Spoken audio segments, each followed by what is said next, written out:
All right. Can you hear me now? Let me know if that worked. Ah, I guess no headphones today. They're just, I don't know what's been going on with these. These are my favorite, but they've been weird. All right, wonderful.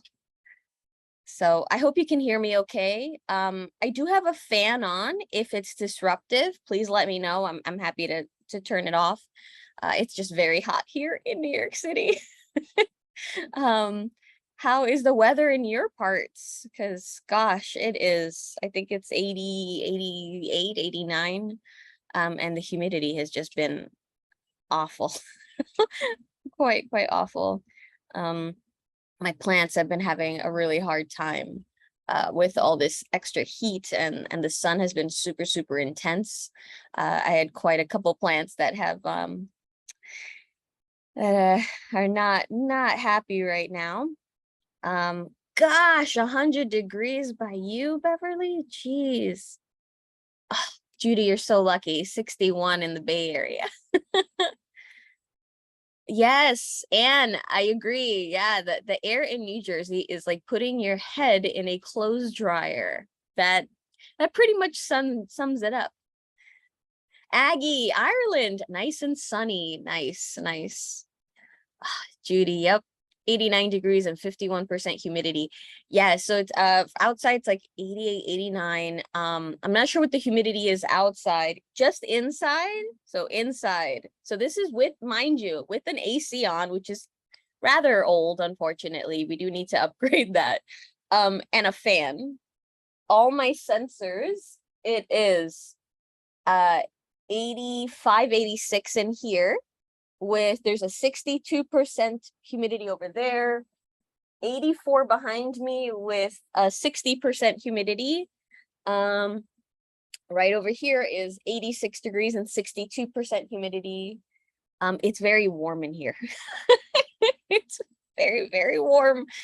So I have my uh I have my fan on, and I've been wearing dresses because it's just too hot. It's too hot. Oh gosh. Yeah, we had some heavy rainfall yesterday, and so let's see. All right. So welcome to everyone. Good morning, good afternoon, good evening, depending where you're tuning in from. Let's see. Oh gosh, 88 in Baltimore, but it feels like it's 101 with 67% humidity.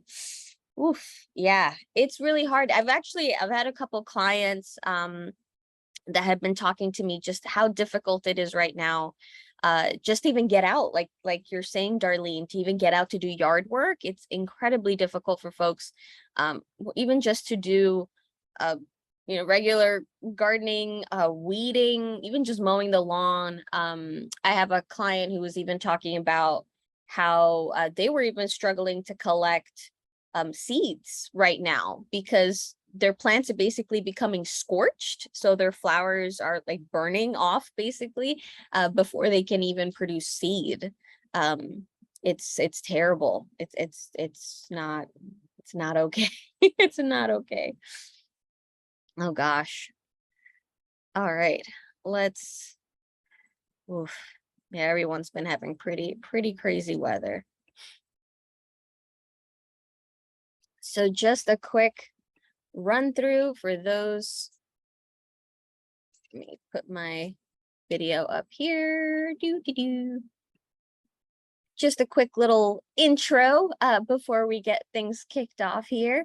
So welcome to the Urban Garden Learning Series. This is our houseplant class. We offer different offerings every week to switch it up, give everyone an opportunity to get questions answered, and you are welcome to come on video. So today, for instance, we're doing a plant clinic, and so you're able to actually show me your plant if you'd like. Now, you don't have to have your video on at all, but if you would like to, you absolutely can. If you would prefer just to speak and have your audio on, that's totally fine too. So let me know. I can spotlight you and we can talk about your plant. But we switch it up. So sometimes we have classes, sometimes it's just Q&As, sometimes plant clinics. I actually have a couple of sad plants to show you, just for a couple examples today. And we also have like open forums too, which anything goes. And I would really like to invite folks to offer, any knowledge that they'd like. Maybe if you want the floor for, the entire time, if you'd like the floor just for 10 minutes to talk about something you specialize in. Maybe it's a really great potting mix that you're working with, you're really excited about, and you really want to kind of show everyone how you make it. Feel free to let me know. You can put it in the chat, you can private message, you can email me, anything you like, let me know. And during those open forums, like, feel free. I want to open it up for everyone. Yeah, so I hope you'll join other sessions. So we're here every Monday. I am going to be in El Salvador the last week of August, but I'm supposed to have Wi-Fi, so I'll be tuning in from this tropical place, and hopefully I can show you some really cool plants. Oh, sorry, we had some some audio there for a second. All right, so welcome. For those who might be new here, if you do hear any birds, any weird sounds in the background, so cooing, opera singing, things like that, we do have a little flock here. So just so that you're aware, that's what's happening behind me. Sometimes they're quiet this morning, but when they get started, it can be a lot. And today we are doing our little plant clinic. And as I mentioned, I have a couple of examples. Next week, we'll just have an open forum. So anything goes, you can bring your questions, you can talk about your plants, show us your collections, it's open. And this is a free class. I will never make this a paid class. So this is free, but if you would like to send a tip, you're more than welcome to. I am setting up a Patreon, so that will be available soon, but feel free. It would be much appreciated, but no pressure whatsoever. I just had folks asking me to please post up my Venmo. So there you go, if that's of interest. If you would like to contact me, you can reach out at info@urbangarden.eco. I'm also on Instagram if you'd prefer to reach out through that platform. And if you'd like to check out upcoming events, upcoming classes, anything like that, you can just check out the website, urbangardens.eco. All right. Little intro there. Beverly, sí, yo hablo español. También, sí. Yes, I do speak Spanish. Con la como unas palabras así como el vocabulario botánica, como pero tengo que practicar. Es que no me crié en un sitio donde a mi mamá no me explicaba las palabras como científicas, entonces a veces no lo puedo traducir bien. Si estoy hablando así de algo así de las partes de las plantas and stuff like that. So I'm just saying that when it comes to technical language in Spanish, my mother, she didn't teach us like the scientific terminology. So I am trying to learn more about how to say like botanical terms, parts of the plant and things like that, because that wasn't something that was spoken every day. So I definitely need practice on that. But yeah, but I do speak Spanish. Yes, Anne says que puede hablar bastante para defenderme. Yes, so I appreciate that. Yeah, so there's just folks saying that, yeah, we can talk to and and with our loved ones. That's great. Yeah, I appreciate that my mom, she was trying to simultaneously teach my brother and I English and Spanish, so I appreciate that very much. But yeah, so I do speak Spanish. So if someone does have a question and they prefer that I respond in Spanish, I can say it in English and Spanish. I will try my best in Spanish because again, the technical terms, the botanical terms, little Yeah, still not the best on my part. I need to practice that. I really quickly wanted to show you a couple plants just as an example. So I had gone basically shopping to, I love the clearance shelves at at shops.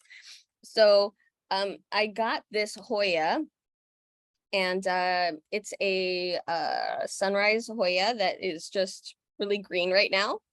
It'll turn red once I give it a better lighting situation. However, it looked like it was very dry. I gave it a good watering, but then it started to get edema basically.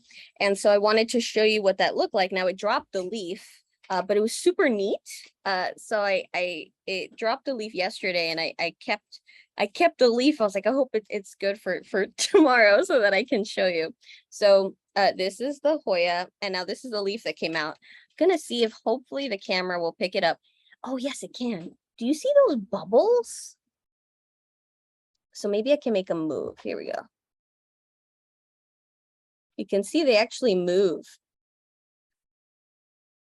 Do you see that? So Hoyas, they have very succulent leaves, and what's happening is that it's full of bubbles. This is absolutely full of bubbles, and you can actually see that it's moving. So the water basically, you could see it moving. It got stuck between the leaves. So what happened was that it had been very dehydrated, and when you give them water, and this can happen with any plant, this is just a cool example because you can really see it with this Hoya. But basically it uptakes water way too quickly, and it can cause the some cells to basically explode, and then the water just gets trapped in between these layers. And of course the leaf starts to rot and it's no good anymore. But I'm glad that it survived at least to the morning, so I can show you this really weird weird thing. So in some plants, what you'll actually see is more spotting, like in Monstera, for instance. It looks more like black spots that are soft. And with fiddle leaf fig also, it looks, sometimes it gets confused with rust, but it looks like a bunch of black little, like, no, like a dark brown black little spots. So this can happen as a result as well. So that was a weird one, because you don't usually see something like that. So I wanted to show you. And then I grabbed this off clearance for $1 because I really wanted to show you. So this guy. So I always have people asking me, they're showing me plants like this, and they're asking me what in the world is happening. And so, like, what is this? What is happening to this cactus? This is a great example of a cactus that was not in the right light situation, and this is what happens. So basically, it starts to ideolate, it starts to stretch. You know, will the plant survive? Yeah, totally. Is it gonna look really weird? Yeah. Yeah.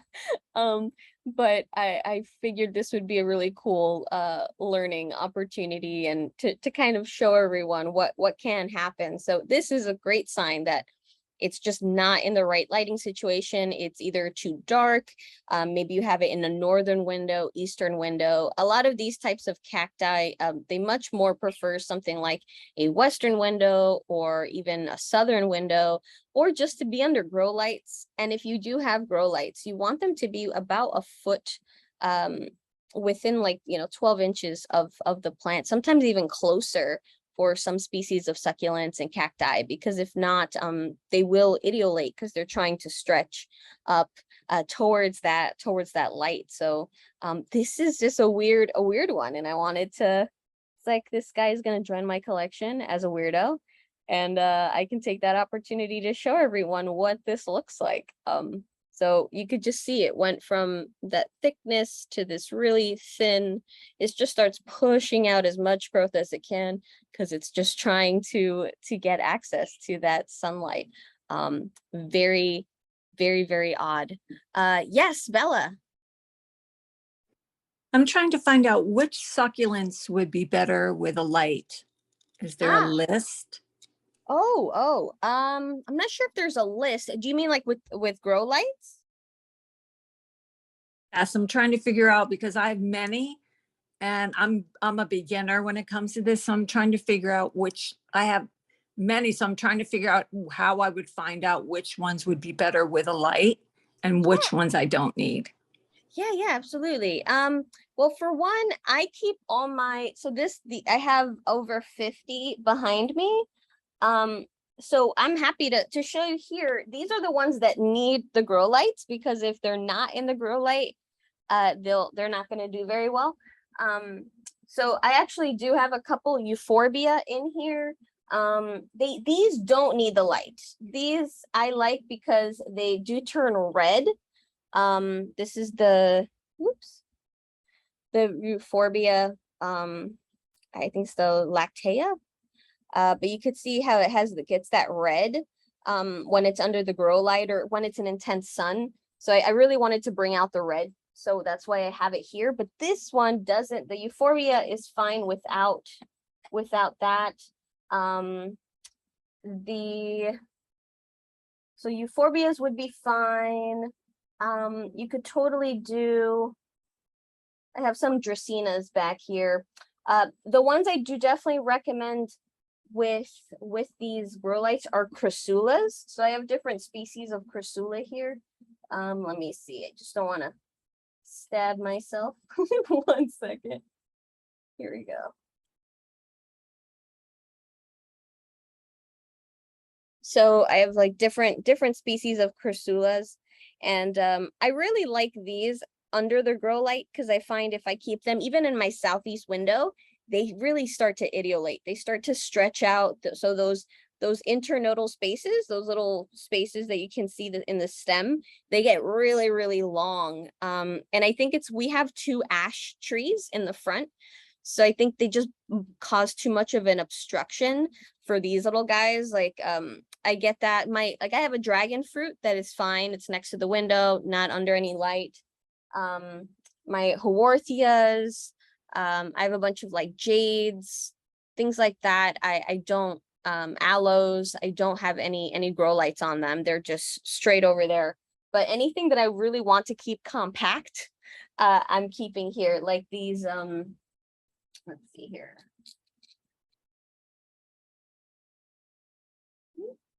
See, so I want to keep these growing in that kind of rosette kind of form, because if I were to put these into, they are going to stretch. They're going to get very tall.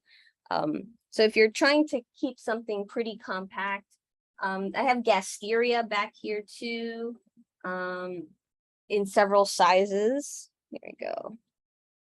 I have different gasterias. Let's see. Oh, this crasula too, it has a really beautiful red edge, and it keeps that red edge while it's under the grow light. So crasulas, I'm gonna say, so that's jade plants. Sometimes they call them like flapjacks. There's there's so many different names for these. They're escaping me right now. But all of these like chains, baby necklaces, they call them, and those are all great. What else do I have back here? I have more euphorbias. I have some, oh, yeah, this is also the crasula. So this is the ogre ears. And so this is a crasula, it's an ovata, so it's a jade plant basically with a mutation, a monstrous mutation, that makes those flat leaves kind of turn like to little tacos, basically. And then this is what they end up looking like. I have ogre ears all around the house. These are the nicest, the ones that I keep under my grow light. They grow the nicest. I get some really really big leaves, and they're nice and happy. The ones by my window, they're happy, they're alive, but I feel they're not thriving as much as these that are under the grow light. Another one, so crasulas, gasterias. I have a bunch of euphorbias behind me. I have I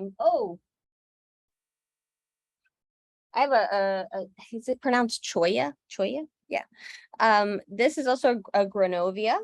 So it's called a common name Green Mountain Rose. So these I have under my grow light. And you see there she's putting a bunch of babies out. These are really fun. And Cissus. So this is a Cissus quadrangularis. So this is in the grape family. It's a succulent grapevine. You can see the little leaves there. Yeah. So it's really because sometimes the grow lights too will just give you that really pretty red color. So if you really want that, if you want to achieve that, that's probably the best way to go. I do have like chain of hearts here. Oh, lithops as well. So if anyone has any living stones, they do well. And I also have I have a pregnant onion back here as well. So yeah, there's a huge range, huge range that you can successfully keep under the grow light. Now, if you are trying the grow light for the first time and these plants have never been under a grow light, make sure that you get a grow light that you can increase in strength incrementally. So for instance, these, you can mess with the brightness level. So you can go like 25%, 50%, 75, and 100. So if you're starting out new to lights, your plants have never been under lights, if you put full strength, you might actually burn them.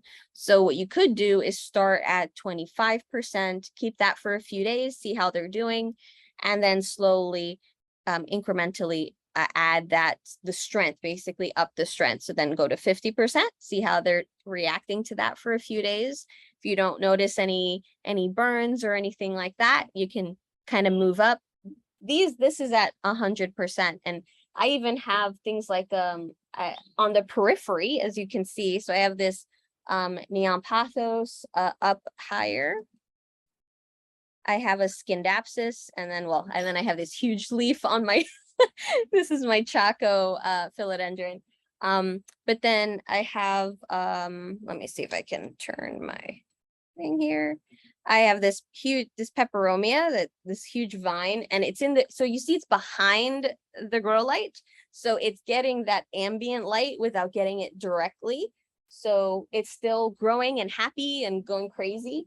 But it's not burning, thankfully. So peperomia can be very sensitive to light. So this is right behind that.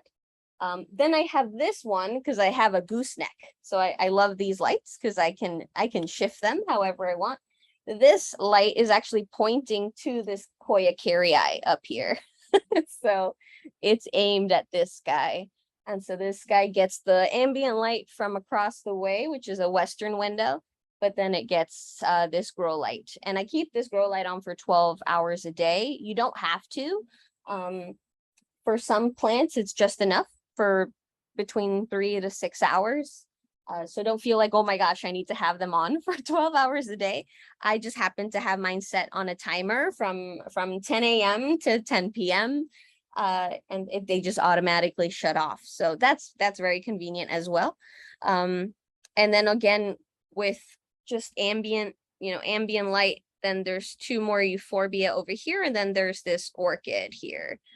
This ground orchid. So she's just getting kind of any ambient light and that's coming, but she's not in the direct path of that light.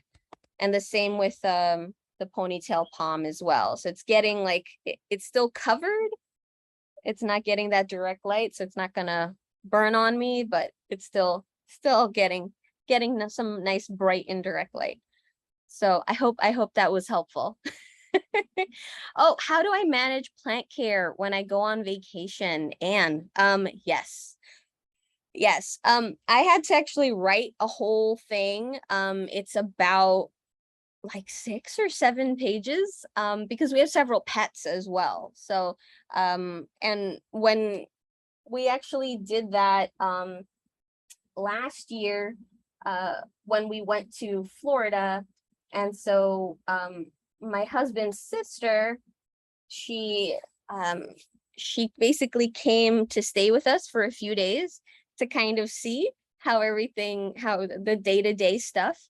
And we left her basically a manual. And what I do though is I don't want to, of course, have her do all the plant stuff. You know, it's a lot. It's a lot. So I try to leave things pretty much set, and the plants that do need watering while I'm away, I will group them together so that, you know, she can focus her attentions to them if needed. Otherwise, most of my species, thankfully, the majority of the plants in our house are aeroids, which, you know, many of the ones that we have specifically tend to need water like every 10 to 14 days. So I don't have to worry. If I'm gone for a week, they're going to be totally fine. Nobody even has to look at them.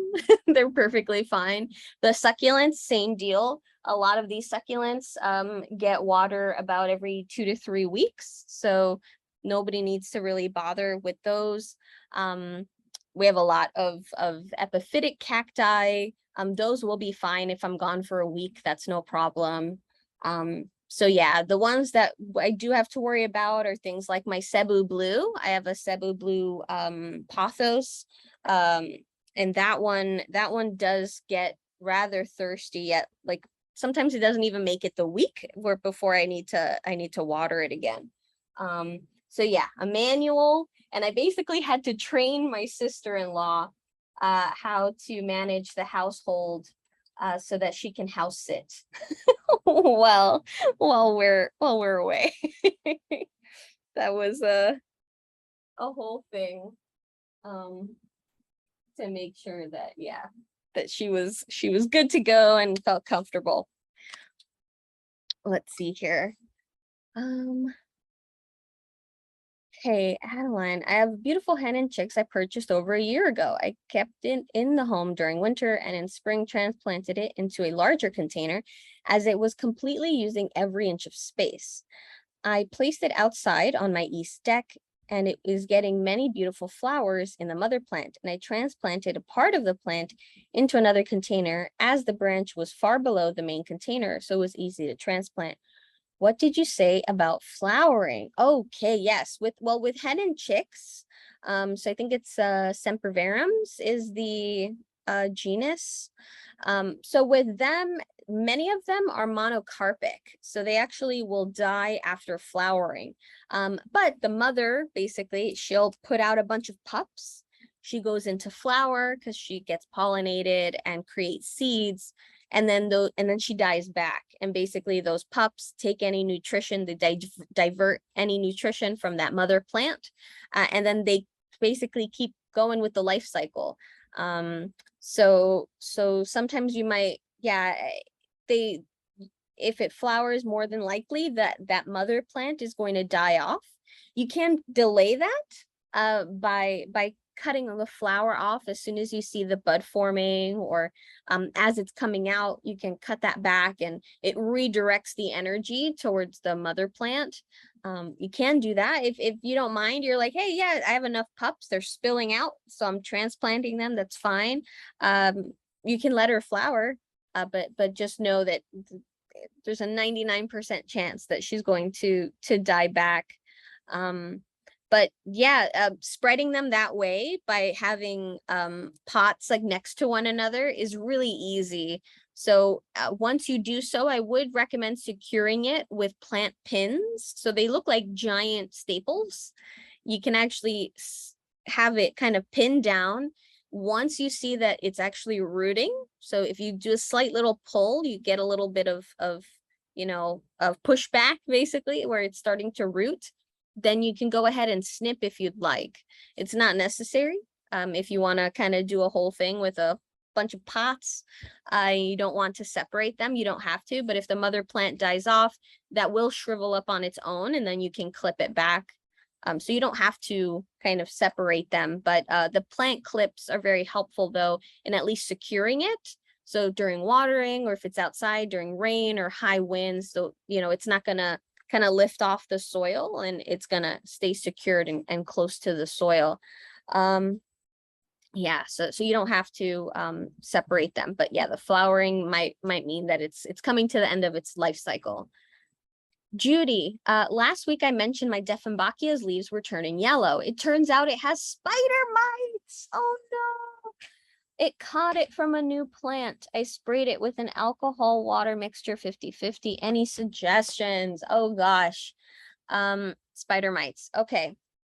Um, it's just being as consistent as you possibly can is how you're gonna get how you're gonna get through this. So make sure that you at least once a week, you are cleaning those leaves, cleaning that plant basically from top to bottom with like a wet paper towel, something disposable. So something you're not going to be reusing, because then you can end up spreading the mites. If you haven't already, make sure that your plant is isolated. It's away from any other plants that it might infect. Especially that if it got it from the new plant, I hope you've isolated that new plant as well.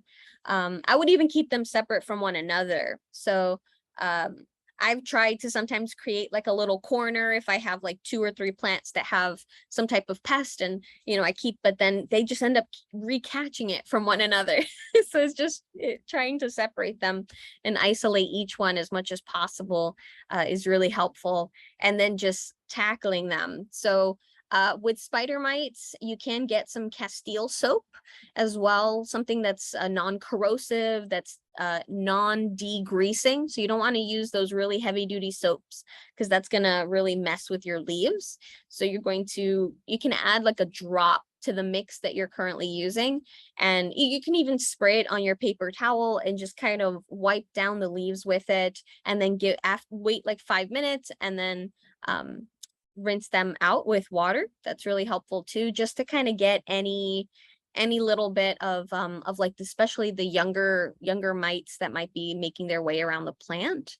Gosh, I isolated the new plant, but the Dieffenbachia is next to my peperomia and orbifolia. Okay, so calatheas, orbifolias are very prone to spider mites.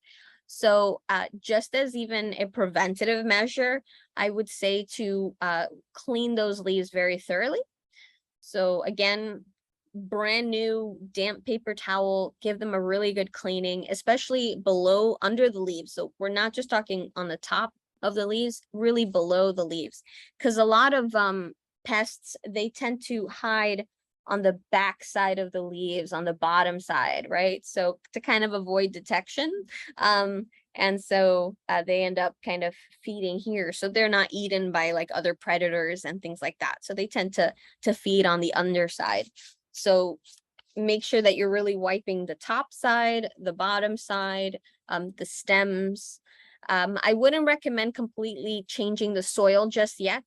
This is just going to add more stress to a very stressed out plant.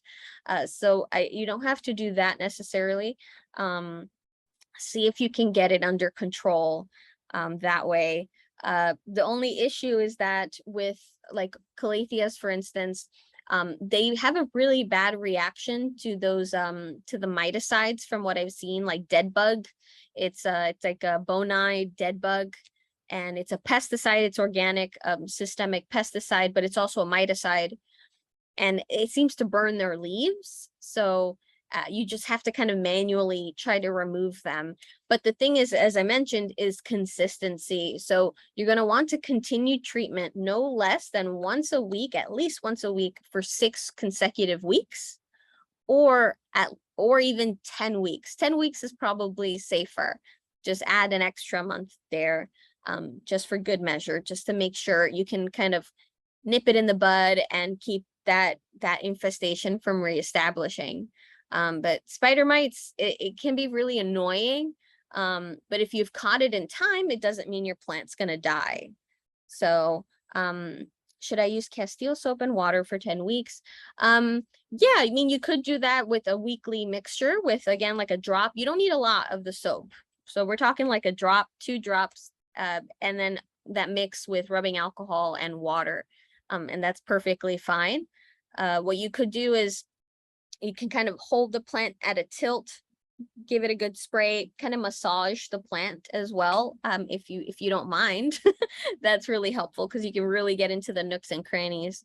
And then wait a few minutes, rinse the plant out really well, and you're tilting it because you don't want to get the soap into the soil. That's going to be a mess.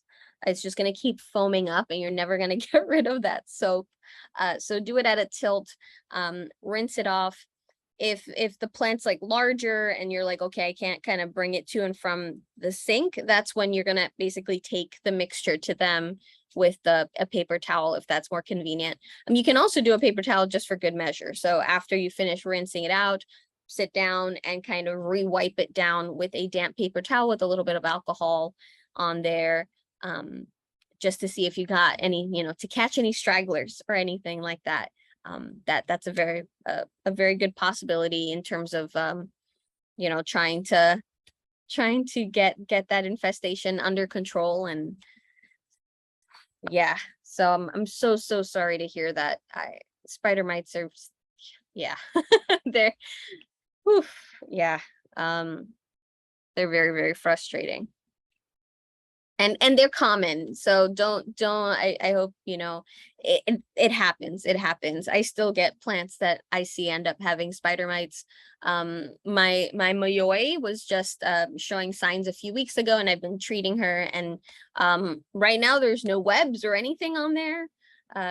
So far so good. So, but yeah, it happens, especially because right now we've had the windows closed here in the living room, specifically because we have the AC going. And yeah, so that lack of air circulation, if you don't get to the plant in time and it gets very dusty, it's just, yeah, it's very attractive to spider mites. Joyce, I have a large water lily. I'm not sure where to place it. The last 2 years, it's been very sensitive to sunshine. Oof, okay.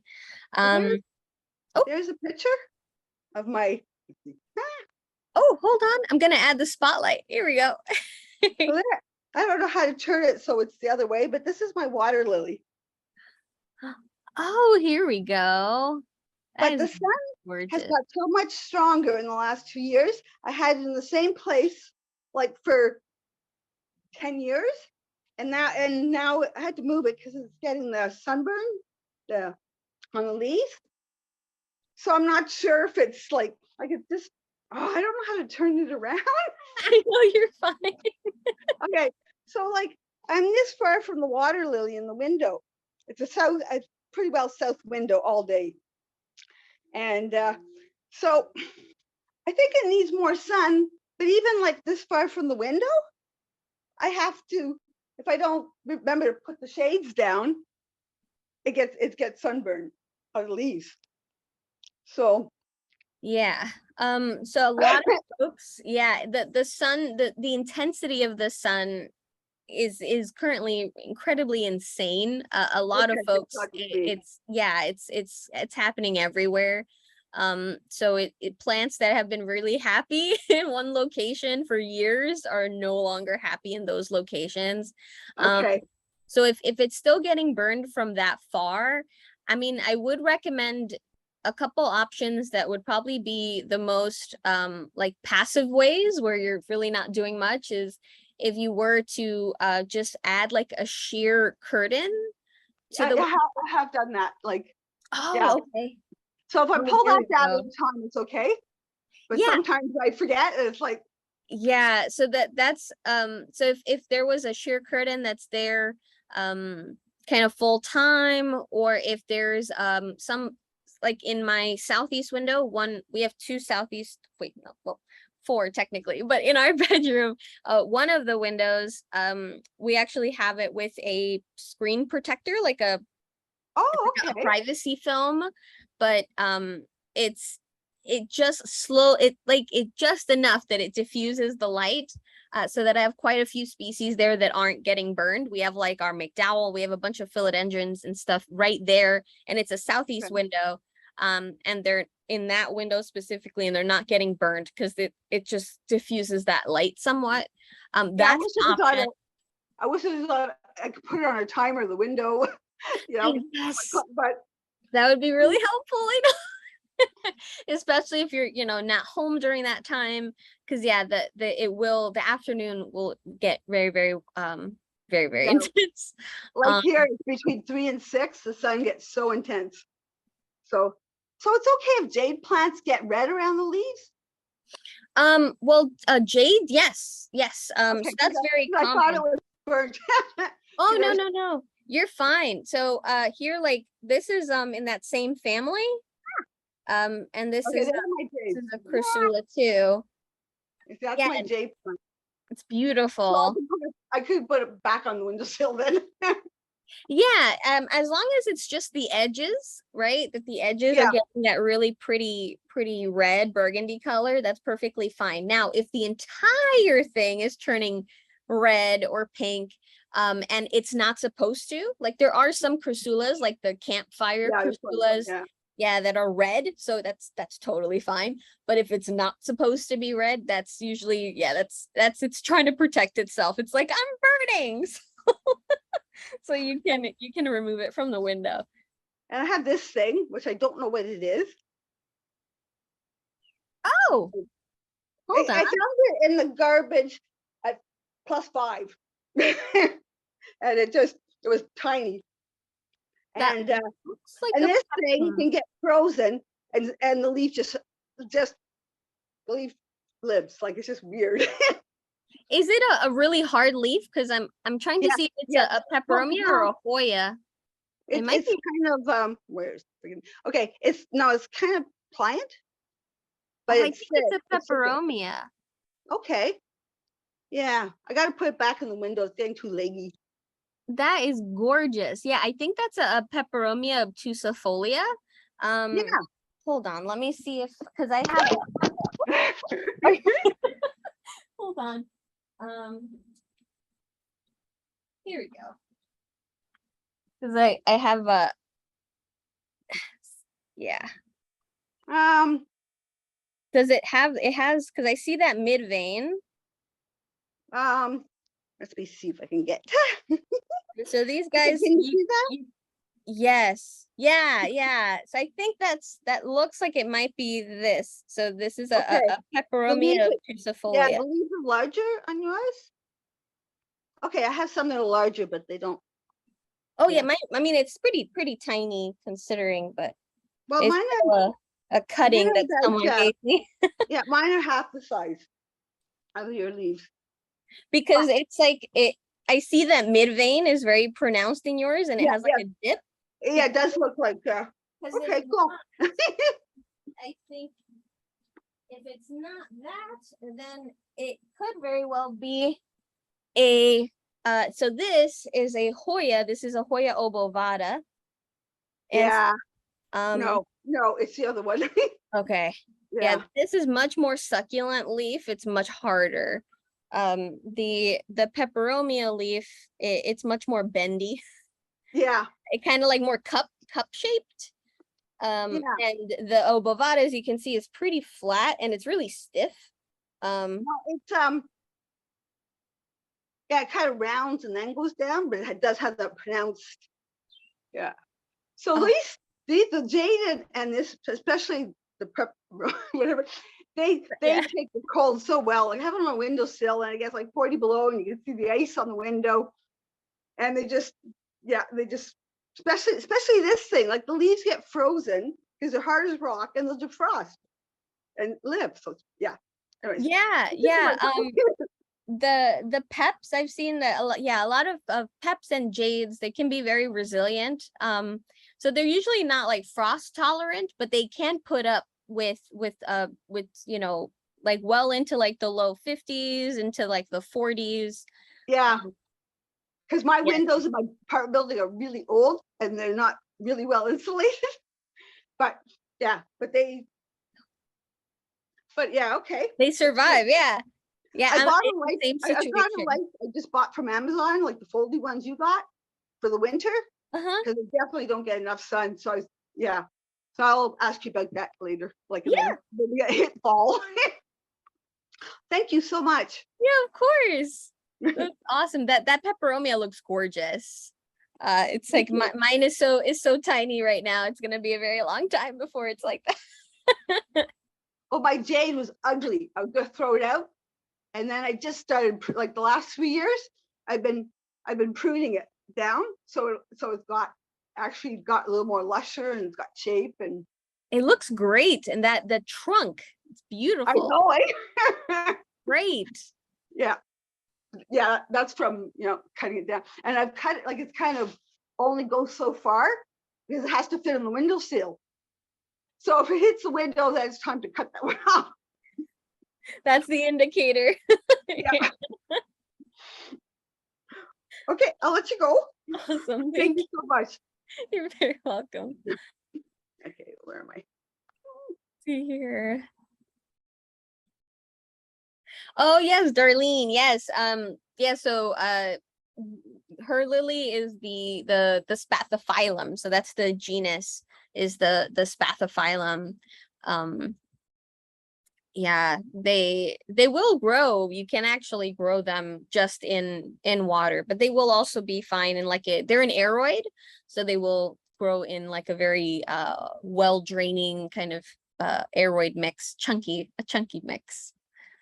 Let's see here. Trying to see if I missed any questions. Oh, Adeline, there are some plants that need watering daily and some in this heat even twice a day. So you certainly have to choose what time you go outside to do the work in this heat. Yes, yes. Plants definitely outside. So that's what I try to explain to a lot of folks is, well, when they're keeping their plants outside, you're going to notice they're going to dry very, very quickly. I mean, they have the sun, the air circulation, right? So that is going to substantially change, right, the way the water use of your plant. But when you bring that same plant indoors, you can't keep up that same routine. It gets altered, right? How much light access, the temperature change, the air circulation in your home. So yeah, you got to time it very carefully. Oh, Sharon, can you explain the life cycle of an alocasia? I threw away one not knowing that they go dormant. Now I have one with its last leaf dying. Where do I put the plant now, and how much should I water it, and how long till the plant reemerges? Great question. Yes, so alocasias, they die back they have what is called a corm, which is similar to a bulb. Basically, it has that same kind of life cycle. So if you're familiar with something like a tulip, things like that, it's very, very similar. So they do die back, and sometimes they die back when they're triggered by cooling temperatures, things like that. Sometimes it's just stress. It's a stress response. The plant maybe was infested with some type of pest. The watering was inconsistent or something was wrong, and the plant just decided, I'm out. And it drops all its leaves and retreats basically back into that corm. So what ends up happening is, yeah, you take that plant. You can leave it in the pot.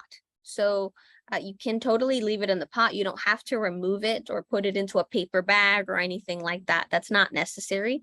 You can keep it in the same pot, and simply just put it away from direct sunlight. So if you've had it in direct sunlight, just slightly pull it away. You can actually put it like on a shelf. It doesn't need direct sunlight during that time. So you can put it somewhere where it's just more convenient for you, and then water it. But it's in terms of frequency and amount, it's drastically lower. So there aren't any leaves, right, for the plant to be actively using as much water as it usually does. So you don't have to do like a full bottom water or anything like that, but you can just, see when it dries out, maybe about like every 2 weeks or so, and just give it kind of a light watering. Can go around the perimeter of the pot, just get it a little bit moist. You don't want to completely saturate that substrate, and just wait.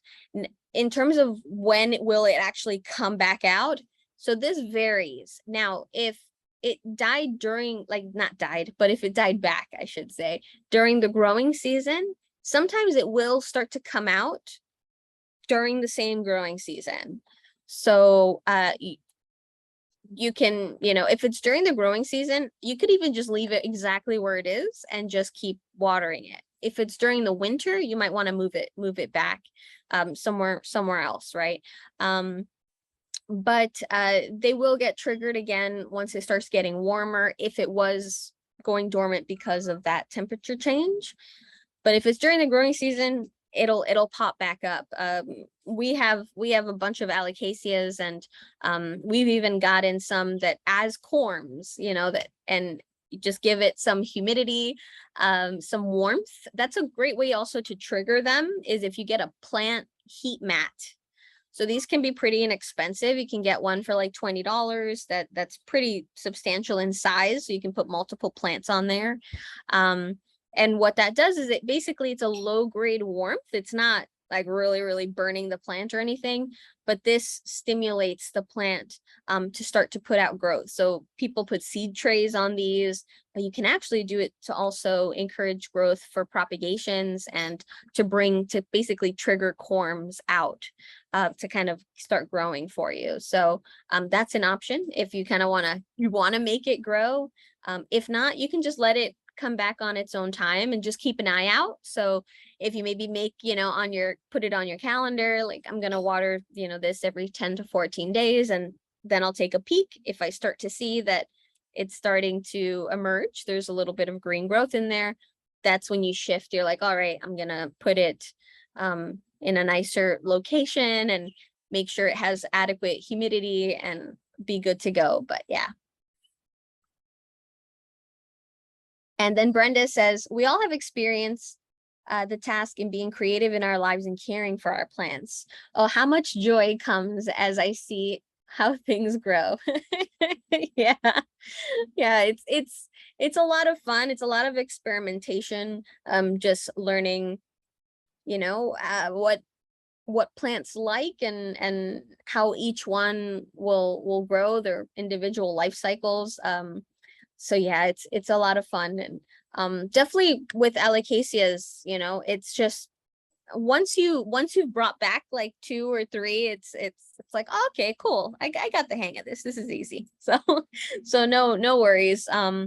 Definitely, yeah, don't toss them out. A couple of other ones that will die back too, just so that everyone is aware: caladiums. So caladiums will also die back to a corm. So don't throw those out after their leaves drop, because they very likely could still be alive. Another one is the bat flower. So Taka. I'm actually struggling with mine. I got one like 3 months ago or so, and it was doing really well. It was pushing out a bunch of growth. And then in the last 2 weeks, it's not doing very well, but they do have like a bulb. So once that goes, I just have to, I hope it'll pop back up. What are other ones? Oxalis, so shamrocks. If anyone gets those, I think they also call them like butterfly plants. So those also die back into little rhizomes. I have actually next to me these that I'm getting a trellis for them. Well, for this guy, it's still in the mail. But this is a Stephania, and you could see the vine keeps going. It's like behind me and wraps around the plants. So the Stephania is a Codex plant. It's a caudiciform plant, and it dies back into, you can see the little root hanging on. It's just in a bed of leca with a little bit of perlite in there. That's all it is. And it dies back into basically this potato, and then it comes back out. And the leaves are out. They're super tiny, but they're growing. So they get like these saucer type of leaves. They look very much like nasturtiums. Super cool. And then next to it, I have this, which I'm gonna put in its own mix. I basically had it in here, but it's already emerging, so you can see. And the little green, it's coming out. So this is the cataphyll. It's like a little papery covering. This is a voodoo lily.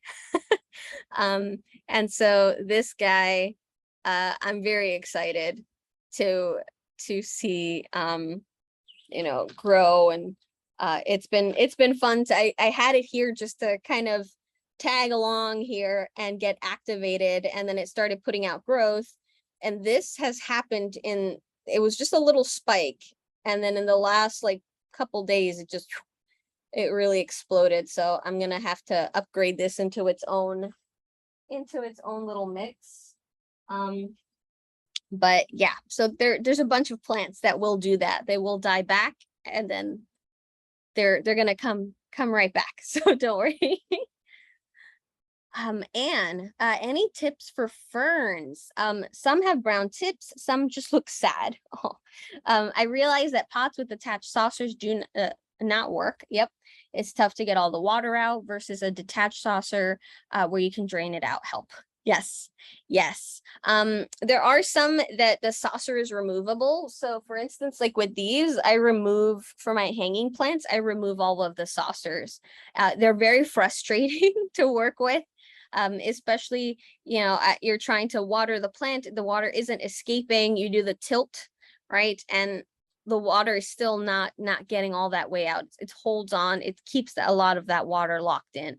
So if you're able to detach the saucer from your plastic pot, highly recommend. Oh, it's ceramic. Okay, yeah, you definitely can't remove that. With that, in that case, yeah, never again. Yep. Yes. In that case, what you could do is they would do very well in nursery pots. So you don't have to get anything fancy. You could have it in a nursery pot and then put it into that ceramic pot as a display pot. You can totally do that. So like, that's always a thing I tell folks. You don't have to transplant them into the pretty pots. I have this little guy and I just do this, and then ta-da, this is a jatropha. And I ordered it from Ecuagenera. So they grow their plants in Ecuador, and then they were shipping them over, and it did not survive. The leaves were completely wrecked upon arrival. They did not ship well, but it's a caudiciform plant. So I was like, well, it's still green and alive, so all is not lost. And now I've had it on you can barely see it. It's like a little thing here. You can see, and the leaves are starting to form, and so soon it will be alive again. I mean, well, it's still alive, but it'll have leaves again. And the leaves kind of look like maple leaves. So it looks like there's a little hand right now. It's so hard for the camera to catch because it's so tiny. But it looks like there's like a little hand up here. But they're super cool. So if and what was great, Ecuagenera, I do have to give them props. They refunded me for the plant because they saw the shape that it came in, but they said you can keep it. So here is your money back. But you can keep it in case you can bring it back, and it's coming back. So, thank you, Ecuagenera. Yes, win-win. Yep. But yes, so you can do that. So you can just use then the pretty pots, right, as a display pot. So you don't have to have that struggle. So yeah, just don't get those that have the saucer kind of built in, like attached. It's just not a good situation. In terms of the crisping, so of the brown edges, so that's usually or like the tips, right? So that's some sign of dehydration. Now, you might think, well, I'm watering it perfectly fine. That's not it. It could also be just the atmospheric humidity, right? It's just getting dry too quickly. If you happen to have a fan on in the area, if it's by an area where you open the window or even a door that's consistently opening and closing, this causes very rapid fluctuations in the humidity. It's not consistent. So a lot of ferns are very sensitive to that. Ferns love consistency. So if something, is breaking that pattern, it's going to reflect in like crisping and showing like that. So it's on a screened porch with morning light on the northern side of the house. So the lighting situation sounds great. Screened in porch. All right. So it could also be if it's outside like that, it could be because of the heat. So it could be getting a little warm, or there might be a lot of fluctuations in the morning temperatures and the evening temperatures. That could be an example of what could be happening there. So it could just be it's something usually with that, with the atmospheric humidity tends to cause a lot of that crisping. Yeah, you're welcome. Yeah, win-win. I'm really excited about this, guys. So I'm hoping the leaves come out soon, because they looked beautiful, but they were completely rotten. It was kind of like that Hoya leaf. It was just like mush. Uh and I was like, oh no. But yeah, we have a couple of the plants that we got from there are still really happy. What else did I get from there? Oh, a tenwe, a philodendron tenwe. We got some obliquas. Hold on, I'll grab one. The shipping was pretty rough, but they're okay. One lost all of its leaves, but it's starting to put out shoots, and one made it. Let me see here.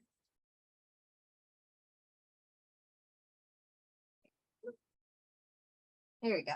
So they were having a really big sale, so we had to take advantage, because I mean, you don't really find Monstera obliquas like that. So this one had originally like 3-4 leaves, and they were pretty yellow upon arrival, so that was very upsetting. But I mean, it came from Ecuador, so but this leaf emerged. It was like coming up when the other leaves were looking really horrible. And it's gorgeous. Look at that. It's absolutely beautiful. I love this Monstera. Absolutely beautiful. The stem is still nice and strong, and it does have some growth points. So it's coming back. It's beautiful. The other one that because we got two, since it was such a great deal. But the leaves all were yellow. So all the leaves were yellow, but again, the base was nice and healthy. So you don't give up, right? Don't give up. So kept taking care of it. These are just the remnant stems. I let them just dehydrate. I didn't clip these off, but look at all that growth. So there's 1, 2, 3 leaves coming up. So don't give up. If you have like pothos, so like the epiprenums, if you get things like Monstera or Rhaphidodoras or things like that, and they go through shipping, it's very, very, very common, especially if they're coming a really long way. Don't expect your leaves to come looking great. More than likely, they're not gonna survive transit. So as long as your stock, right, that root stock is healthy, just a little bit of patience and it's going to be fine. So I was just really, really happy to get this guy. And this will eventually look really nice. Right now it's just spikes. But that will come back. We did get this guy. This guy did actually arrive. It only lost 1 leaf during transit, and it's been doing really, really well. And this is a philodendron tenwe. It's Tenue. I think it's pronounced tenwe, but I'm not sure. But it came, so it only had, so this leaf was damaged during shipping, but it's perfectly fine. And only 1 leaf was yellow, was not doing very well. But it arrived with these really gorgeous leaves, and it already has another leaf coming out. So far so good. You know, nothing too drastic, but the jatropha, the poor plant behind me came with like completely rotten leaves. Equigenera, yes, Equigenera. I'll show you real quick.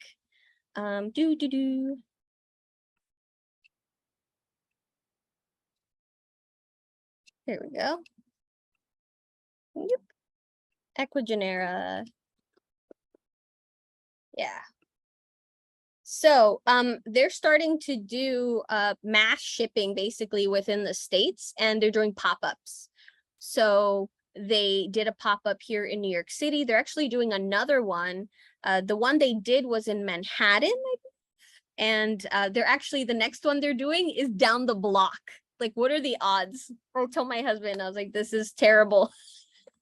This is terrible for our wallets. But yeah, they're doing these huge pop-up events all around the country, and it's not just here in the States. They're doing it. They just did one. I think it was in the Philippines. They've been it's been everywhere. They've been doing them in Europe. And so they offer really great pricing and rare species. So a lot of these plants that you would usually purchase for hundreds of dollars, they're selling for like 30 bucks, 50 bucks.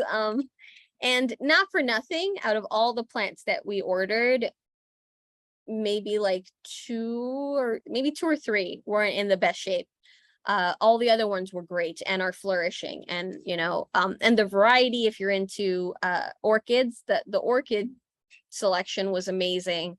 But the philodendrons, the anthuriums, absolutely beautiful. Highly recommend. I was very happy with that. And they have a great refund policy. So if you show up to pick up your plants, definitely check them while you're there. So that's what we did. We went back into our car and we opened everything. So I do recommend you do that. Don't walk away and then wait till you get home. So we open them. We saw the Jatropha, for instance, completely a mess. And we brought it back into the store and we said, hey, what in the world is this? And so, yeah, that they were able to, they gave me a credit, and then I just bought another plant while I was there. And they let me still take this Jatropha home, and now it's coming, it's coming back. So that was very generous of them. This is what it's supposed to look like. It's a Jatropha nudicalis. I hope I'm typing that incorrectly. There we go. So yeah, this is what those leaves, very like finger like. And so this is the plant. So it had quite a few leaves. It had a bunch of leaves, but they were all they're all dead. They were all rotten upon arrival. So I was very sad about that because they look so beautiful. And it just didn't make the trip. I think it was kept a little too moist. It looked like they had wrapped them in some sphagnum, and as a more like a succulent caudiciform kind of plant, it did not appreciate that. So while the stalk was fine, the leaves, they pieced out. They're not okay. So it's a slow process. It's a lot of patience. So if you're new to houseplants, just know that it's a lot of patience. You know, a lot of our houseplants, they will come back, you know. There are very few houseplants that are, you know, they're not like annuals where they're just gonna, like, you know, unless you're purposely bringing in annuals right into your home. But they're usually all the majority of them are perennials. They're going to keep coming back. And so, but yeah, sometimes you got to kind of sit with them looking really ugly or really bare for a while. and then they'll come back for you. But yeah, so just wanted to show you what it was supposed to look like. I think here, yeah, let me see if maybe,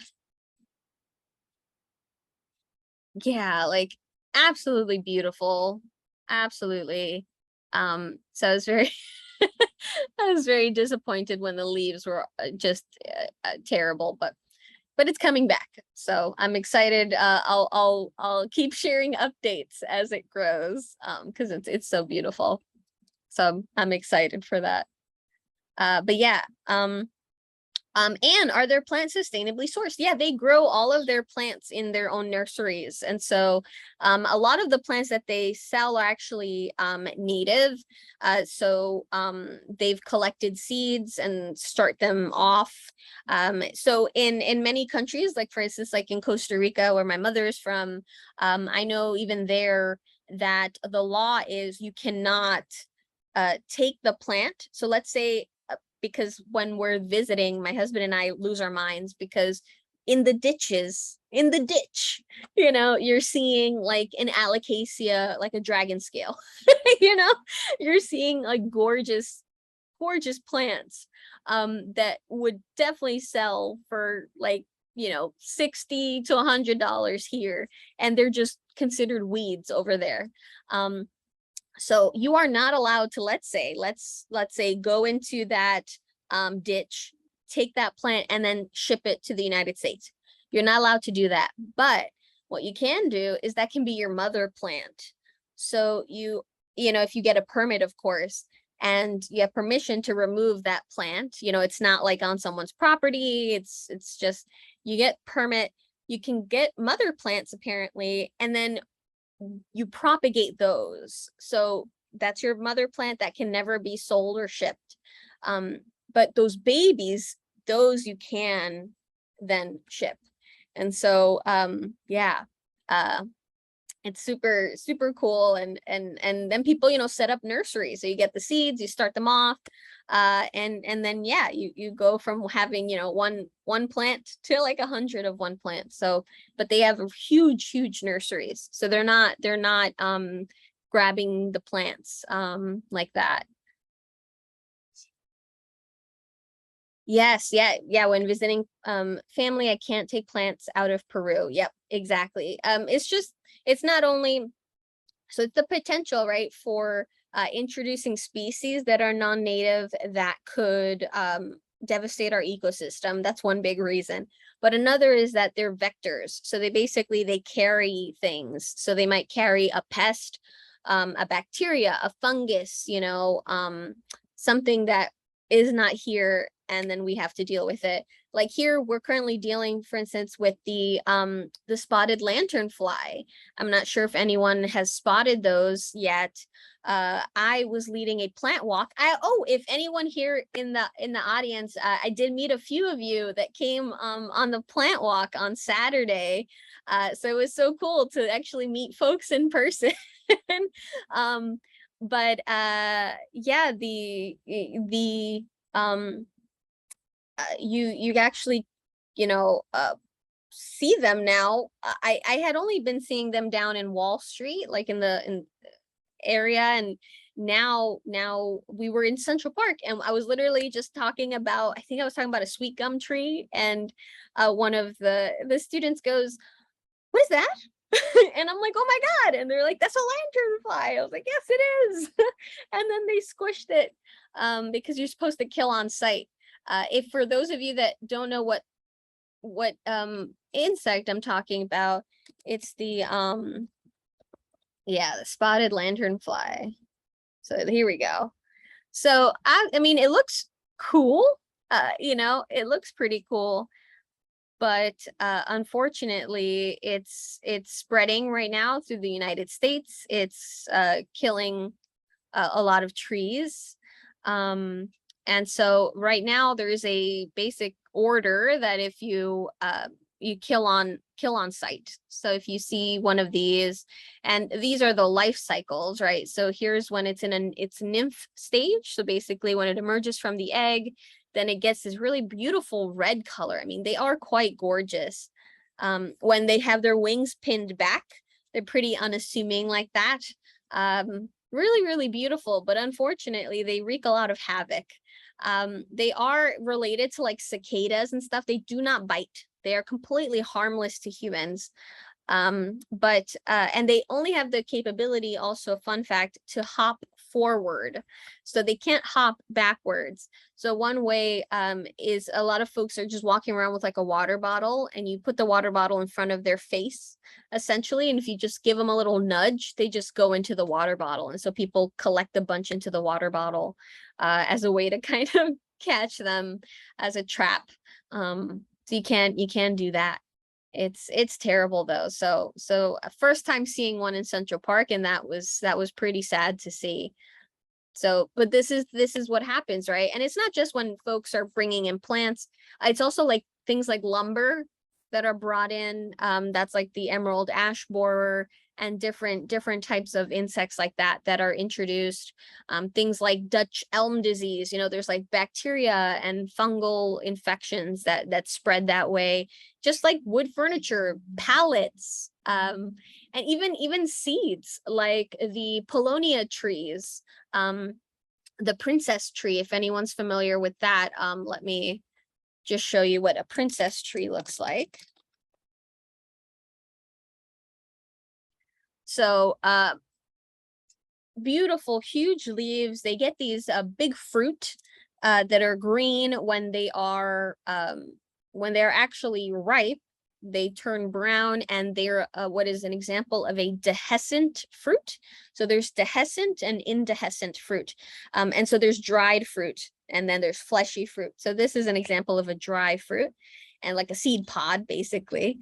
It falls under that category. And so what happens is that a dehiscent fruit pops open when it's mature. So when these are mature, they turn brown, and they basically pop open, and they release all these fluffy, really fluffy seeds. You know, they're super tiny, like with like paper, and so it looks really fluffy, and it gets picked up by the wind. And oh, here's a great example. There you go. So this is what they look like when they open up. And these are everywhere, and they were actually, here are the flowers. They smell glorious. Oh my gosh, absolutely beautiful. But they actually were introduced to the United States through shipping containers, because those seeds were actually used to ship things like ceramics. It was used as like an eco-friendly version of like styrofoam. But what ended up happening is that all those seeds had to go somewhere, right? So those seeds got transferred, picked up on people's shoes, you know, by the wind, thrown in the trash, hitch the ride on the furniture or in the ceramics, right? And it completely got spread around, and these get absolutely ginormous. They're ginormous trees. When they're young, they're huge. Yeah, so it happens. They're such a cool tree, but they technically shouldn't be here. Yeah. It looks like a jacaranda. Yes. I don't know if they're related. The princess tree, I'm trying to remember what family it's in. I don't think it's in the pea family. Poloniaceae, lamialis.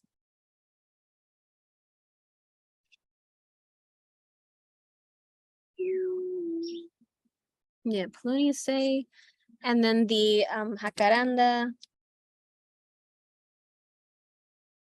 mimosifolia. So mimosifolia. Well, they're in the same order, so it looks like they are related. So they are in the same order, the lamialis. Yeah.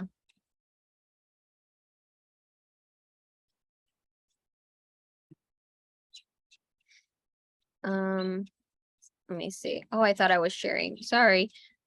This is the jacaranda, just so that, hold on, the Paulownia. So, and where did here, in the jacaranda.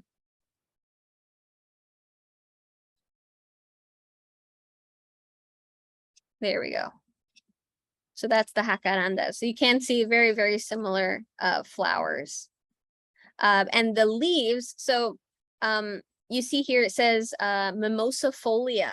So mimosa is this whole different plant. It's a whole genus, and folia means foliage. So mimosifolia is basically saying that the leaves look like a mimosa.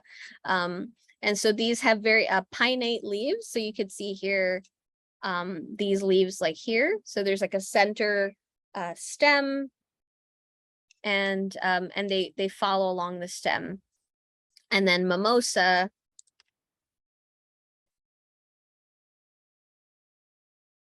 you can also see how very, very similar pinnate leaf structure.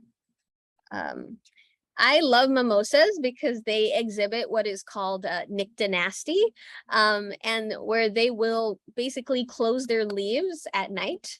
So mimosa, unfortunately, also not native. From my understanding, they were also introduced here to the US.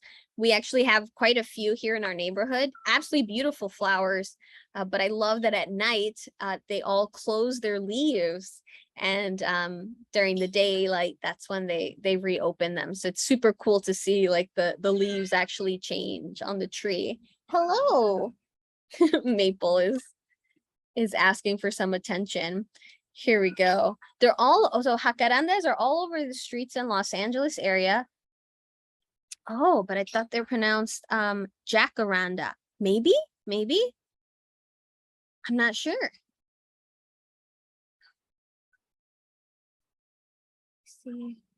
And they hop. Yes, Arlene, yes, the lanternflies. Oh no, they're in Brooklyn already. Jeez.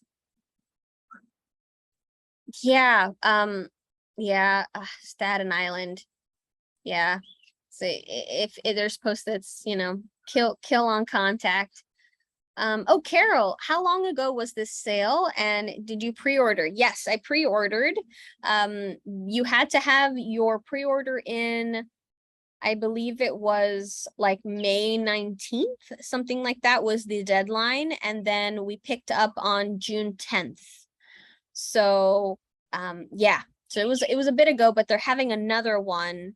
I think it's like October or something like that, maybe September, October. So they're doing them, and you can pre-order, but when you get there, they have a bunch of plants to pick up from. The only issue is that they do up the price. So for instance, I bought some plants for what did I get that was like a really big difference? Oh, like the Jatropha. So I got this, it was like a $15 plant when I pre-ordered it. But when I got there, they were selling them for like 35, 40. The same with the philodendrons. A lot of the philodendrons we bought were like $20, $30. But when you get there, they were really ridiculously high. Like I bought forgetting the name of the plant, but I bought this plant and it was I got it for $29. But when I got there, they had one that was smaller than the one that I ordered pre-order, and they had it for $65. So they definitely do up the price. But the plants are there though. So you don't have to pre-order, you can just kind of show up, and they usually seem to have plants available for you to buy. The only issue is that I did see, and I witnessed this firsthand, I had made sure to actually watch a bunch of reviews online of Ecuagenera before ordering. And there were some folks that had said like, oh, the pop-up is 3 days long, and I got there and my order wasn't ready or something like that.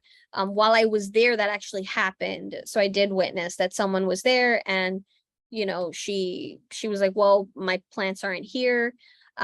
In that case, they did actually let her, they picked out basically the same plants that were in her order. But I did see in videos where some shops didn't do that. So some shops, if even the plant that you ordered is physically in the store and it's not the one though that's not made to you, they wouldn't give you the other plant because those were kind of reserved for sale. So I think it depends on the location.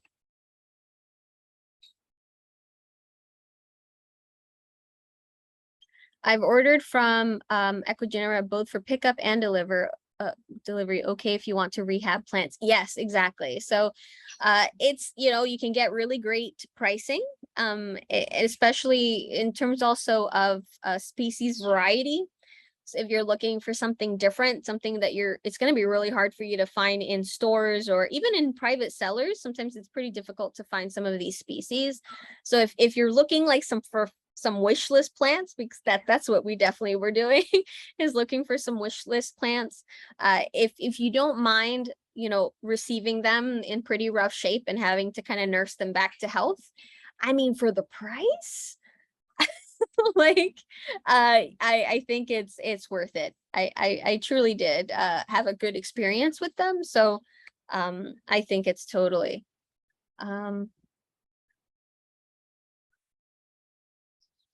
that's how nursery folks pronounce it out here. Yeah.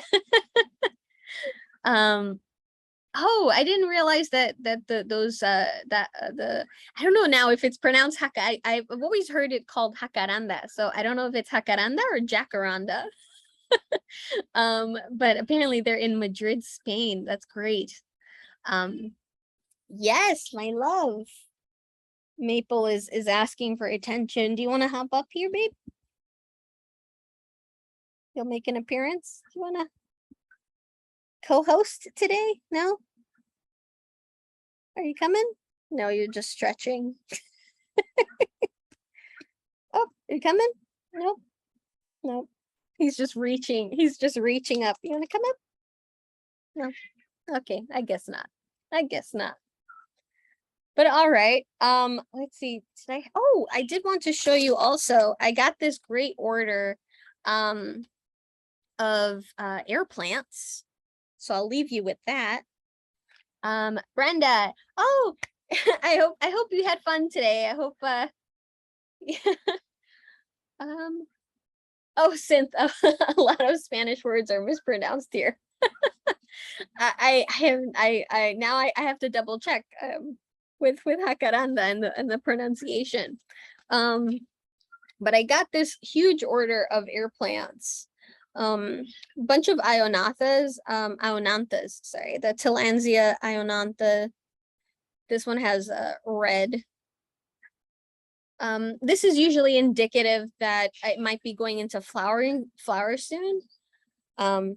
Is really chunky ones. I have so many air plants around the house. These are the ones that actually have more of a bulb. So these actually retain a lot more water than these, for instance. So these can actually go a lot longer without watering if you kind of forget. So but these guys, and you can see that silver on them. And so those are actually something called trichomes. And so when you do give them water, they actually, that silver goes away. So it turns green again. And so it's a great way to tell when your plant is thirsty. So it starts to get very, very silver. And then that's letting you know that it's drying out. So, you know, with these guys, I water them. I give them a good dip basically for about like 40 minutes to an hour, and then put them back. And I do that about every 2 weeks or so. But I got some really great varieties, some really cool ones, some that I'm not familiar with, that I don't like. I'm not sure what this species is. So I love doing these surprise boxes. I highly recommend it if you haven't done them. They're loads of fun because you end up getting some really weird ones. This one is adorable. It's a tiny one. It's super tiny. It's a little ionantha, a Tillandsia ionantha, really. So this is the same one as these, but it's just super, it's still a baby, but it's like a very chunky, very chunky baby. And then the person even threw in a cryptanthus. And so this is these air plants, Tillandsia air plants, they're in the bromeliad family. So this is a cryptanthus, which is also in the bromeliad family, but it's not technically an air plant. But the person threw this into my box. And so, yeah, super pretty. They're also called earth stars as well. So this is a baby. It has no roots or anything. It just arrives like this. And so I'm going to put it into a really nice, well draining mix. And yeah, these are super cool. I have some cryptanthus in my bedroom, and they're so adorable. I don't have this color yet, so but just to show you guys. And yeah, you can order these. You get lots basically, and I pay like $20 and you get 30 different ones just randomly. So some like every couple months, I'm like, oh, I want to see what other new species I can get. And so I'm like, all right, that's $20. And then you get a box full of air plants, all mixed. I love doing that too at the beginning of mid spring, beginning of summer. I like to do that with succulent cuttings. So I do recommend that because people will put them up really cheap, like 15, $20, and you get 30 cuttings. And it's a fun way to get, introduced to a bunch of new species you might not have been aware of. And it's so fun to get them to root and grow them out. It's loads of fun. Highly recommend. Elizabeth, unfortunately, as much as I love air plants, I haven't been able to keep them alive. And is that from Equigenera? The air plants? No. These were from a private seller. I think this one was specifically from Facebook Marketplace, but you can do it on like eBay, on Etsy, where you get what's called like a lot, so LOT. And so some people just put them really cheap. So they'll say like lot of, 30 air plants, $20, things like that. And I love things like that where I know they're going to be okay during transit. With like cuttings too, with like succulent cuttings, they'll send you cuttings. They'll also send you like the little leaves to kind of start echoverias and things like that too. So it's just fun. It's like a surprise every time. Synth, how often do air plants flower? That's a great question. So with Tillandsia, they also tend, it's not always, but a lot of species of Tillandsia, especially the ones that are more available to us, they tend to also be monocarpic, which means that they will put out a flower and then die. But before they die, they will start making pups. So you will see like a little baby kind of it's pushing out a little bit of growth there, and you'll see that. And then the mother plant will go into flower. Sometimes there's more than one pup. And after the flower starts to die, the mother plant will start to die, and all of this nutrition, any moisture, any sugars gets diverted to the younger little pups. And then sometimes they detach naturally. You can detach them if the mother plant is basically dead. I would wait till the mother plant's completely dead before detaching them though. Now, in terms of how often they can flower, if the situation is right, I have had some of my oldest air plants. I have a bunch of Ionanthas, which are this species basically. These species here. I have a bunch of these all over the house. My oldest ones I've had since 2017, and those have never flowered for me. They've given me pups, but they've never flowered. I have other ones that have flowered, but my oldest ones, for instance, have never flowered. So it's not necessarily an annual thing. So I think, yeah, I think that the situation just has to be right. If you do get them and they already have kind of like a blush color, now be warned, some sellers do paint air plants, which is really unfortunate. But sometimes when you actually see this and it's a natural kind of blush, sometimes it's like like this like reddish orange kind of color. Sometimes this is indicative that the plant might be going into flower soon. So sometimes they start to blush and then they start to put out a flower. So that if you kind of want to see the flower, you can try to purposely look for one that might be going into flower. And Darlene, what do you do with your air plants? Do you just put them on a shelf with no soil or water? Yes, so I do a couple things. So I'm gonna be getting these guys set up. So I actually have some of these set aside, so I can show you real quick.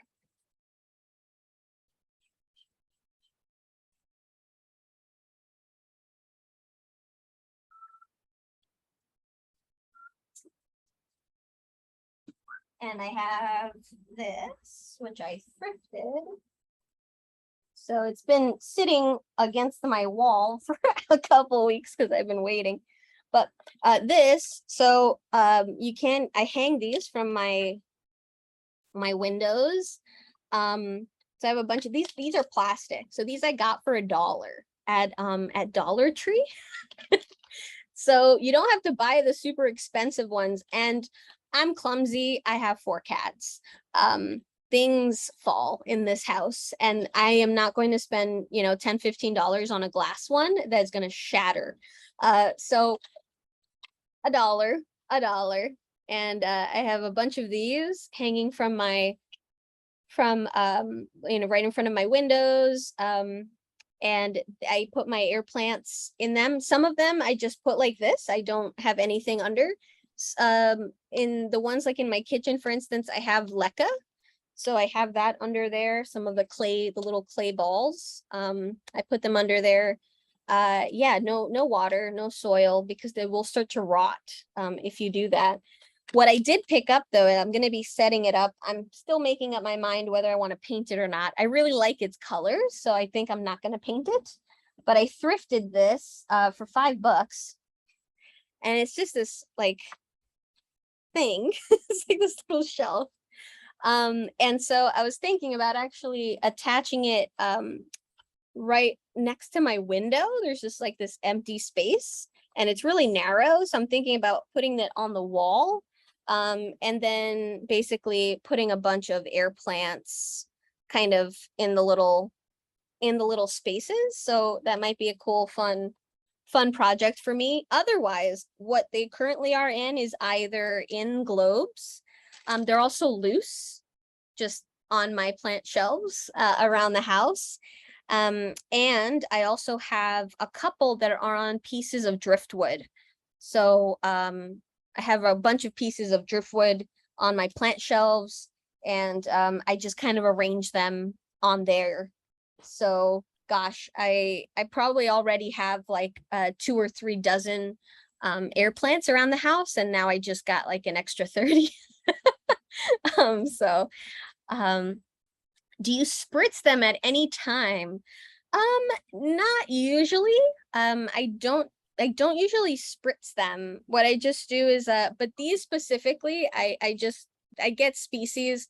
You know, of course with these boxes I don't know what I'm gonna get, but these are all mesic species. So basically I can give these a good dunk. If I get any xeric species like the Xerographica, those don't really like to get dunked.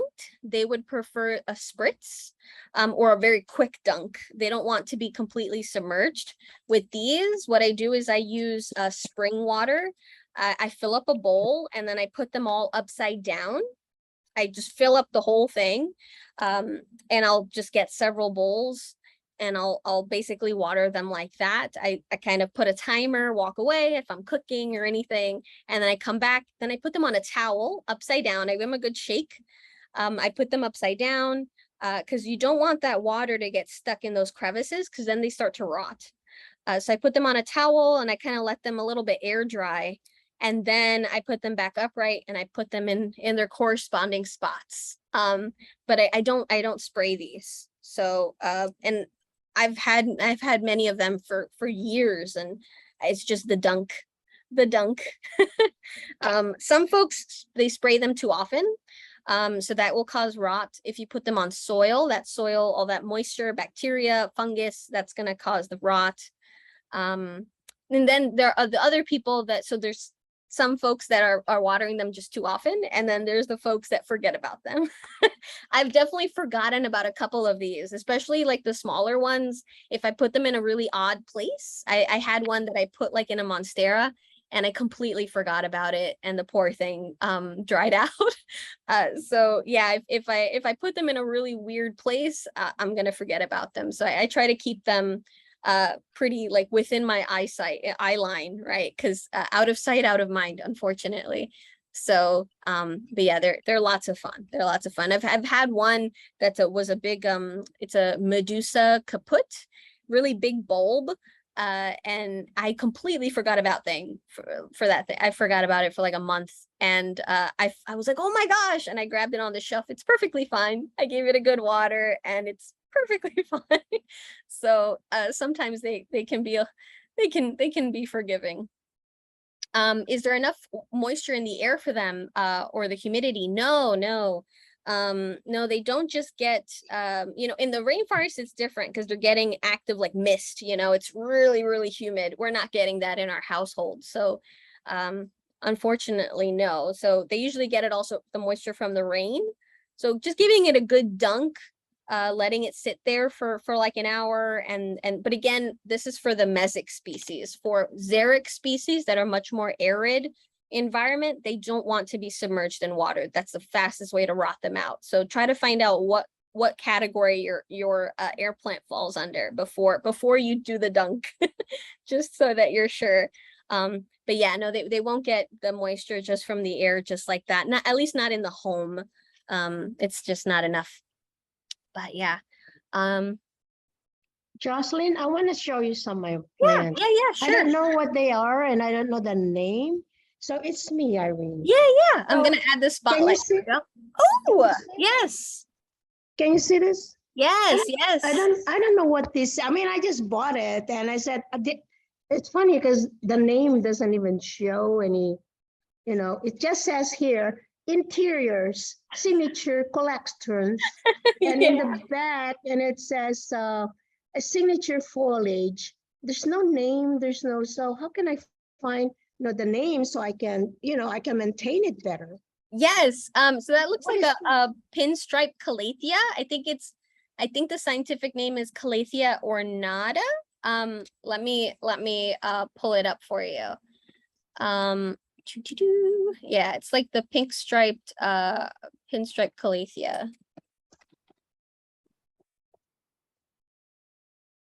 Yeah. Oh yeah, ornata. There we go. So it is an ornata. Yeah, so these guys. Okay, let me write down the name. Yeah, of course. Calathea. Uh-huh.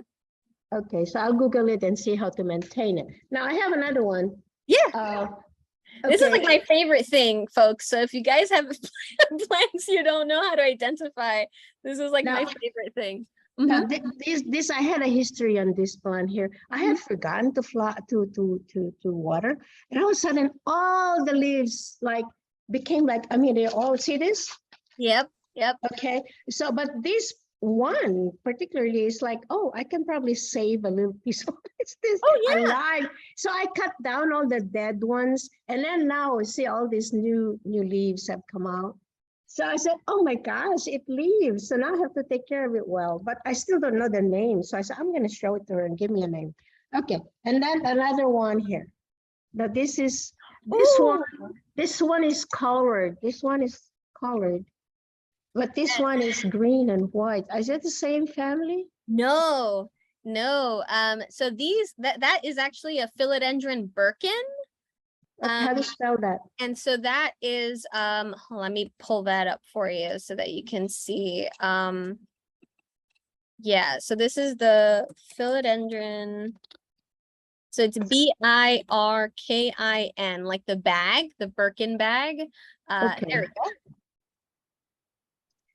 So that is, So is this easy? I mean, I don't know if I need to replant it to a bigger pot because, it's getting fuller. Yeah, I would wait until you see that the roots are coming out of the pot. The philodendrons, they like to be a little bit root bound. Oh, here we go. Yeah, it might be time. Yeah, I see those roots escaping, so it might be definitely time. But it's much easier to take care of that philodendron than the calathea, than the other one. This is the calathea. This is the calathea. With the calathea, they're very sensitive to repotting. So I would wait a little bit longer. I would just wait a little bit longer with the calathea, but the philodendron's much easier to take care of. That one, it doesn't mind drying out a little longer. It can go 10, 14 days without watering. The calathea does not like to dry out, completely, because they will crisp up as you saw. Okay, this is another one I don't know. I mean, there was in the library, there was an exchange plant. So I picked this one because I don't have it and it's so unique, you know. This is the long leaves, the mother leaf, I call it. And then all this little thing is coming out on the edge. Yes. No, this one, these are babies that this is coming out. Yes. And I mean, is this natural? Is this how it's supposed to be? Yes. So that Because the other leaves has not have any babies on the edges yet. You know, the other leaves. It's only this one that has all these babies on the side. Yes. So that is a cactus. So that is actually an orchid cactus. Oh, really? Yeah, I believe it's oxypetalum. Hold on one second. Let me I what didn't is even know it's a cactus and an orchid cactus. Oxypetalum? I think it's no, that's the genus. I mean that's the specific epithet.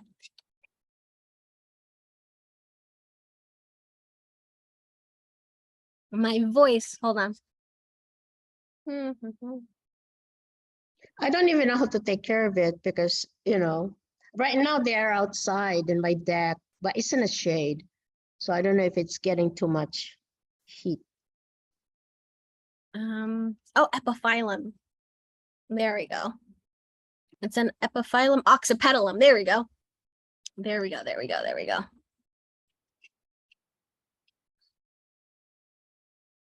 Yeah. So they get these really long like runners and then those leaves off of the runners. And so yeah, no, they just grow like that. That's completely. And those little things that you're seeing on the edges, those aren't actually babies. They're probably flowers. Oh. So it's a type of, it's called a floriferous. Yeah, floriferous epiphytic cacti. Right, but I don't see any flower. It's just another leaf, you know, sprouting. So they'll sprout those leaves from the edges, and they also sometimes will get those flower buds too. So you might start to see flowers too. That's so cool. So how is that an indoor or I can put it outdoor? I would say it's safer to keep it indoors because if they will burn in really strong sunlight. Right. And I noticed the leaves and other leaves, they were burned. I said, oh my God. Yeah. Killing it. I'm killing it. Okay, so I have to treat it like a cactus. Well, no, so it's different. So there's epiphytic cacti, which are rainforest cacti, that tend to so continue taking care of it as you would. They will start to wrinkle if you're not watering them often enough. So these guys, you can probably water it maybe every 10 to 14 days. So maybe sometimes if it's drying out very quickly, you can do it once a week. If you're I bottom water. I bottom water them. Okay. Yeah, that's great. Bottom watering is perfect for them. And just wait till they're dried out and then give it a good watering. They're pretty laid back. So but they're really I don't know, they're really grown so much in this pot here. So I don't know whether I should repot it in a bigger pot. Because you know, I have to put a this thing here, and then to keep it straight up. Otherwise, it's falling. Yeah, so should they grow that way. I don't think you have to repot it. They have pretty the root systems. I would say, you know, you don't necessarily have to repot it anytime soon. They in the wild they do hang down, so that's just how they naturally grow. But if you want to keep it upright, you will have to put those stakes on there, unfortunately. But naturally it hangs down. It just okay. So that's normal. I thought they're like totally normal. Gosh, why are you going down? You know, I have to stand up. Yeah, no, totally fine. Right. Well, thank you. Thank you. You're welcome. I Googled them and read some more and how to maintain and take care of them. Yeah, no, they're lots of fun. Those are a really nice selection, and they're very different. They're very, very different. So it'll be a cool experience to work with them. Yeah, this one I picked from that exchange. In the library, they said, okay, bring plants and you can exchange it. And I said, oh, that would be interesting. I want to see what others will bring. And if I don't have it, I'll grab it. So, and I brought stuff that, I have so many of them. Like, I had what do you call this? The lemon, like citronella. I had so many citronellas and I have so many aloe vera, and I can share that. I said, so I brought all of them. They love the citronella because it smells so nicely. And with the aloe vera, I mean, they grow like, they're all pregnant all the time. They're all this baby is coming out of them. So I said, well, I'll bring a whole lot of this. People may like it because it's medicinal, right? Yeah. And then I saw this one here. Oh, this is weird looking. Let me pick this up. So I did, but I didn't know what it is. There's no name. So I figured, well, one of these days when I attend Jocelyn's class, I'll have to show her. No, thank you for showing me. And those are the best. The plant swaps. Oh gosh, those are awesome. Also, if any of you have botanical gardens by you, when they do plant sales, go because you'll find some really cool species that way. Some really like weird ones that you've never seen before. It's a great chance to grow your collection. Thank you so much. You're very, very welcome. All right, everyone. I think I'm gonna hop off here. Hold on here. All right, but thank you so much for hanging out today. I hope that this was informative. And yeah, it's always a lot of fun to get to engage with everyone. So yeah, next week we'll have an open forum. If you do, think about it, if you do have any ideas, maybe you want to show your plants, you want to tell us something cool, or maybe you've made a cool mix that you were able to use for a plant, or a cool mix for like a pest resistance thing and you want to share it. Like, it's an open forum, anything goes. So let me know. You can also like reach out and say, hey, can you give me 15 minutes? I really want to talk about something with my plants, let me know and we'll make it happen. So just reach out. Yeah, I really love this. So thanks so much for tuning in. I hope that you enjoy the rest of your Monday. I hope that the weather wherever you are is much better. And yeah, and happy planting. And I hope I'll see you guys next week. I love seeing everyone. Thanks so much for tuning in, and yeah, have a great week, everyone. Bye for now.